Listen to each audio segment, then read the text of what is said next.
AITAH for telling my daughter she will have to move out of my house if I get divorced because of her lies after her stepdad saw her naked. Throwaway account because this situation is too sensitive, and I really need an outside perspective. I'm honestly in turmoil, especially because my family has been blowing up my phone, calling me all sorts of names and accusing me of being a terrible mother for not taking my daughter's side. I've been second-guessing myself constantly, so I need to lay everything out here to see if I truly am in the wrong. For context, my husband and I have been married for a little over 5 years now.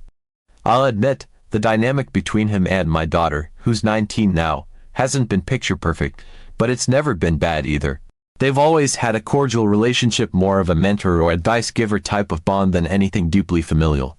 My daughter respects him, and he's always treated her well. I've never once picked up on anything inappropriate or weird from him toward her.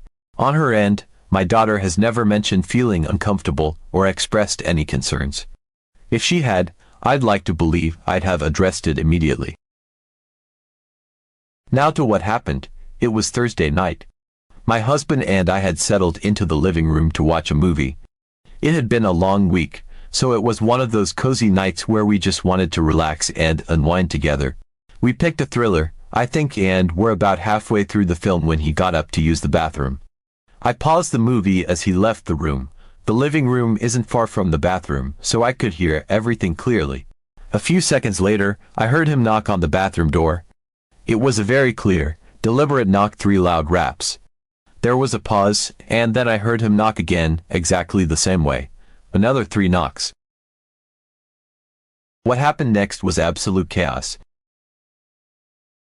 Suddenly, I heard my daughter screaming at the top of her lungs. Not just shouting, full-blown screaming. I bolted up from the couch, my heart racing, and rushed toward the bathroom. The scene I walked into is burned into my mind.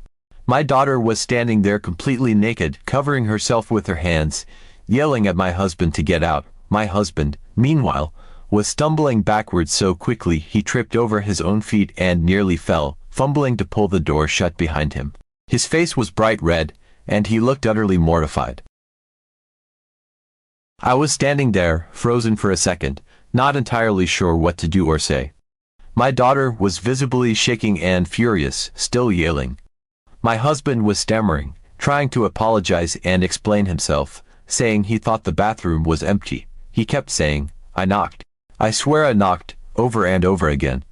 My first instinct was to calm the situation down because emotions were running so high, and nothing productive was going to happen while everyone was shouting. After managing to get my daughter into her room and giving her some space to cool down, I sat my husband down to figure out what had just happened. He explained that he had knocked twice on the bathroom door, waited both times, and didn't hear a response. Assuming the bathroom was empty, he opened the door, only to find my daughter standing in front of the mirror, completely naked. He said he was so startled that he panicked and immediately tried to back out, but she started screaming before he could even react properly. I then went to check on my daughter to hear her side of the story. She was understandably still upset, and it took some time for her to calm down enough to talk. She told me she had been in the bathroom changing clothes and had no idea my husband was outside or that he had knocked. I asked her how she didn't hear him knock because I clearly heard it from the living room, and she admitted she had her AirPods in and was listening to music while getting dressed. That detail seemed to clear up part of the confusion, but it didn't make her any less upset. She said it was inappropriate for him to walk in without being 100% sure the bathroom was empty. I told her that he had knocked and assumed it was fine to enter since there was no response. She countered that he should have waited longer or knocked louder. At that point, I explained that the whole situation seemed like a misunderstanding. I reassured her that her stepfather wasn't trying to invade her privacy or make her uncomfortable, and that he genuinely thought the bathroom was unoccupied. She still seemed upset but nodded, saying she understood. Later, my husband apologized to her directly, telling her how sorry he was for walking in and explaining his thought process. She seemed to accept his apology and even gave him a hug, saying she was sorry for yelling at him. Update 1. Throwaway account, here again. I wish I could say things got better after my first post, but unfortunately, the situation has taken an even messier turn, and I'm at my wits' end trying to figure out how to handle this. I honestly feel like I'm living in some sort of bizarre soap opera, and I don't know how to fix the damage that's been done. After the initial incident, I thought we were moving past it. My husband apologized, my daughter accepted it, and while things were a little tense for a few days, it seemed like everyone was ready to let it go. Or so I thought. Then the calls started coming in. First, it was a cousin, then my mother, and then my sister. Each call was worse than the last, with family members berating me for not kicking my husband out and accusing him of being a creep. My sister was particularly harsh, calling me irresponsible and telling me I was choosing my husband over my daughter. She even said she wouldn't let her kids come to my house anymore because she didn't feel they'd be safe around him. That one stung more than I cared to admit. At first, I was completely blindsided. I kept asking everyone why they thought my husband had done something wrong when it was clearly an accident. But then my sister dropped a bombshell. She said my daughter told her that my husband had deliberately walked into the bathroom despite her telling him she wasn't there. She said my daughter claimed she had answered him when he knocked and that he ignored her and barged in to look at her. Those were her exact words. I was floored. None of this matched up with what my daughter had told me or what I'd witnessed myself. I couldn't understand why she would say such a thing. After that call, I immediately went to talk to my daughter. I needed to get to the bottom of this. I sat her down and calmly asked her what she had told my sister. At first, she denied saying anything, insisting that she hadn't spoken to anyone about the situation. But her body language was off. She wouldn't meet my eyes, and she was fidgeting with her hands. I pressed her, asking how my sister could know the details of what happened if she hadn't said anything. She finally admitted that she had talked to her cousin, my sister's daughter, about the incident. Apparently, during their conversation, she made up scenarios about what could have happened if my husband had bad intentions. She claimed she was just venting and didn't mean for it to be taken seriously. I felt my stomach drop. It was bad enough that she'd been careless with her words, but the fact that she had even entertained the idea that my husband might have had ulterior motives felt like a betrayal. This was the man who had helped raise her for the past 5 years. He had never once given her or anyone else reason to question his character. And now, because of her thoughtless comments, my family was convinced he was some kind of predator. I couldn't let this stand. I told her that what she had done was incredibly irresponsible and hurtful, not just to my husband but to me as well. I told her she needed to come clean and set the record straight with our family. At first, she resisted, insisting that she hadn't lied because she never outright accused him of anything. But to me, there's no difference.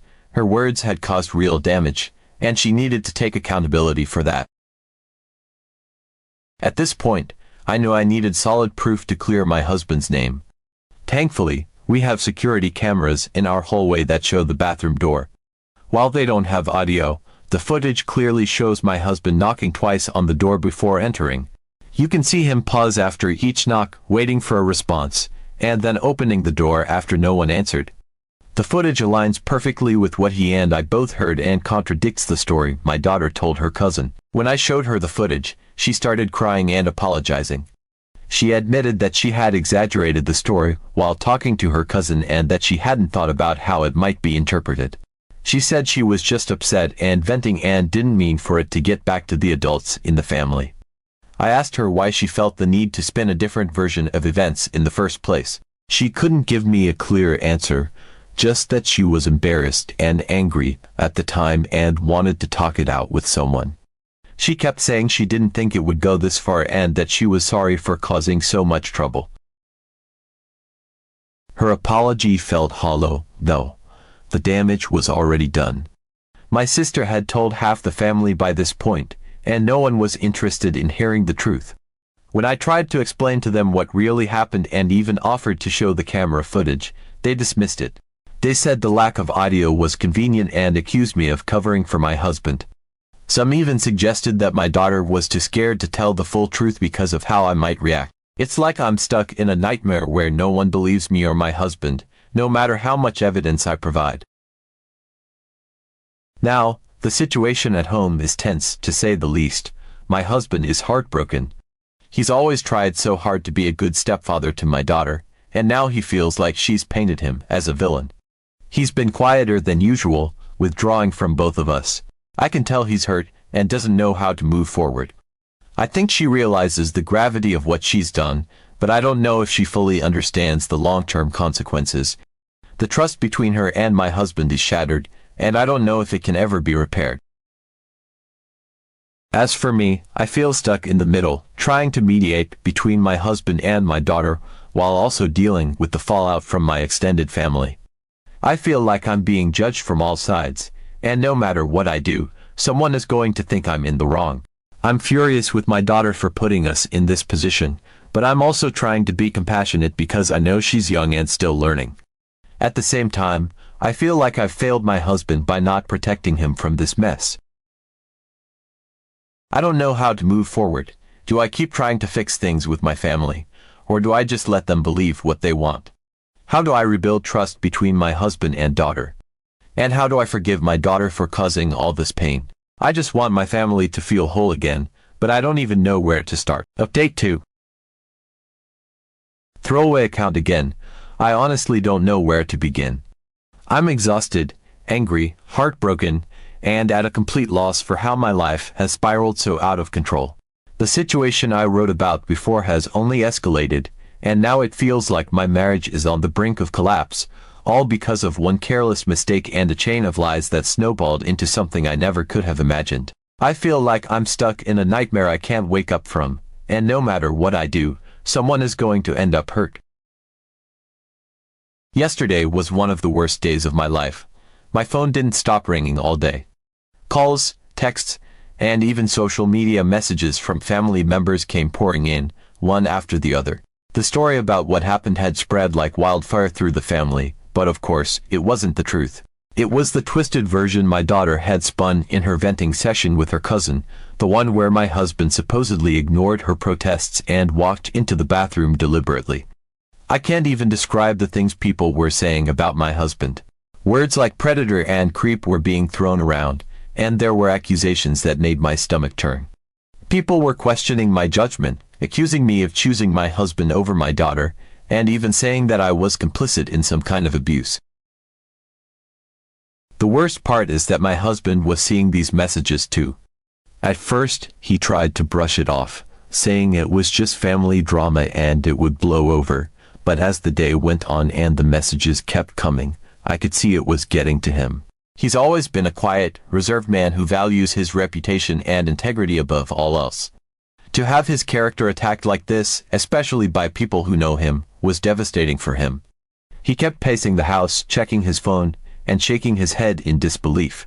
I could see the pain in his eyes, but he didn't want to talk about it. He just kept saying he needed space to think. Meanwhile, I sat my daughter down again, determined to make her understand the magnitude of what she had done. I pulled up the endless messages and comments I had been receiving, showing her one by one.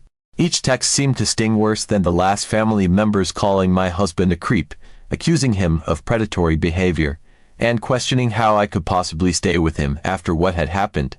I scrolled through the messages slowly, making sure she read every word, hoping that seeing the real impact of her actions would snap her out of her denial.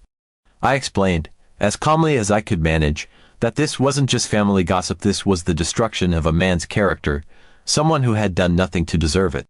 I told her that the situation was entirely her doing and that she needed to take responsibility before it ruined our family completely, but instead of the realization I was hoping for, she refused. She sat there shaking her head, saying over and over again that she hadn't spread the story. She insisted that she only told her cousin and that if anyone was to blame for the gossip getting out of control, it wasn't her, it was her cousin, her aunt, anyone but herself. She clung to this narrative like a lifeline, repeating that it wasn't her fault. And then, to my absolute disbelief, she said that it didn't matter because everyone knew my husband wasn't like that and the whole thing would blow over eventually. Her refusal to take action, to acknowledge the gravity of what she had done, sent me over the edge. I could feel the frustration boiling over inside me as I tried to make her see the reality of the situation. I told her that she was being selfish and cowardly by refusing to own up to her lies. I reminded her, point by point, that it was her careless exaggerations and fabricated scenarios that had caused this mess in the first place. I laid out exactly how her words had snowballed into an avalanche of accusations and cruelty aimed at my husband. But it was like I was speaking to a brick wall. She just sat there, hunched over, her face streaked with tears, repeating the same refrain. She hadn't meant for this to happen. She didn't want people to think badly of her. She never thought it would go this far. It was infuriating. She was so wrapped up in her own fear of being judged that she couldn't or wouldn't see the damage she had done to someone else. It was as if her own discomfort and shame were the only things that mattered to her, and the devastation she had caused for my husband was an afterthought, if that. I couldn't understand how she could sit there, crying over how she might be perceived, while the man she had essentially framed was being vilified and ostracized. Her focus was entirely inward, on herself and her fear, rather than on the man whose life and reputation she had shattered. It was selfish in a way I didn't know she was capable of, and it broke something in me to see her like that. Things finally came to a head last night, and it was the most excruciating moment I've experienced in this entire ordeal. My husband had been eerily quiet all day. He barely said a word to me or my daughter, retreating into himself in a way I've never seen before. It wasn't just sadness, it was a deep, profound hurt that seemed to weigh on him physically, like he was carrying the burden of every accusation and judgment alone. He spent most of the day in our bedroom, and I could hear the faint sounds of drawers opening and closing, the shuffle of clothing being packed into a suitcase.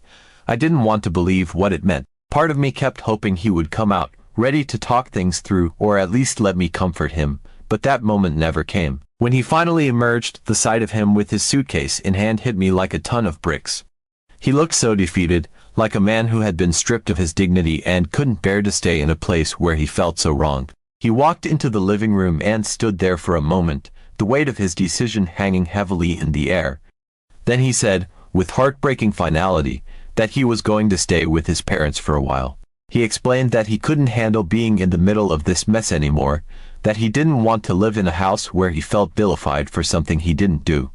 He spoke calmly, but there was a raw pain in his voice that made it clear how deeply this had affected him. He said he needed space from the accusations, from the judgment, from the environment that had turned into a place of suspicion and hurt instead of the home it once was. I begged him not to leave. I pleaded with him to stay, to give us a chance to fix this together, but he was resolute. He said he needed to clear his head and figure out what to do next.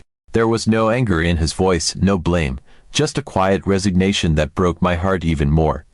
This wasn't the man I knew, the man who was always so steady, so full of warmth and patience. This was someone who had been pushed to his limit, who had been stripped of his sense of safety and trust in the very place he should have felt most secure. When my daughter saw him standing there with his suitcase, something in her snapped. She completely broke down, collapsing to her knees in the middle of the living room floor. She sobbed uncontrollably, her cries so loud and guttural that they echoed through the house. Between her gasping breaths, she kept apologizing over and over again, begging him not to go. Her words tumbled out in a frantic stream, promises to fix everything, to make it all right, to undo the damage she had caused. She reached for him, clutching at his arm like she could physically keep him there if she just held on tightly enough. It was like watching her unravel in real time, and for a moment, I thought he might stay. But it was too late. My husband gently pulled away from her grip, his expression unreadable, and looked at me with a kind of sorrow I can't put into words. He kissed me on the forehead, told me he loved me, and walked out the door. The sound of the door closing behind him was deafening, like a final punctuation mark on everything that had happened. I stood there, frozen, staring at the door long after he had gone, my mind racing with everything I should have said or done to stop him. My chest felt hollow, like my heart had been ripped out and replaced with a gaping void.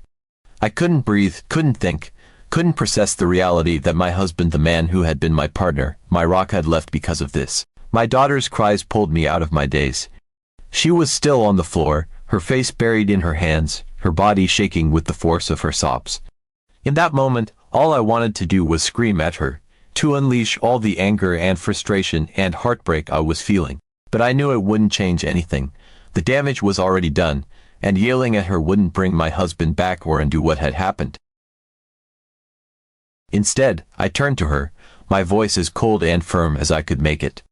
I told her, in no uncertain terms, that if this situation led to a divorce, she would be moving out of my house. I wasn't going to lose a good man, a man who loved me, who cared for me, who had done nothing wrong because of her lies and selfishness. I reminded her that she wasn't a child anymore, that she was old enough to understand the consequences of her actions, and that she needed to take responsibility for the mess she had created. I told her that she had to fix this on her own, that I wasn't going to clean up her mess for her. She had caused this, and it was up to her to make it right. She begged me to help her, saying she didn't know how to fix it, but I stood firm. I told her this was her mess, and she needed to own it.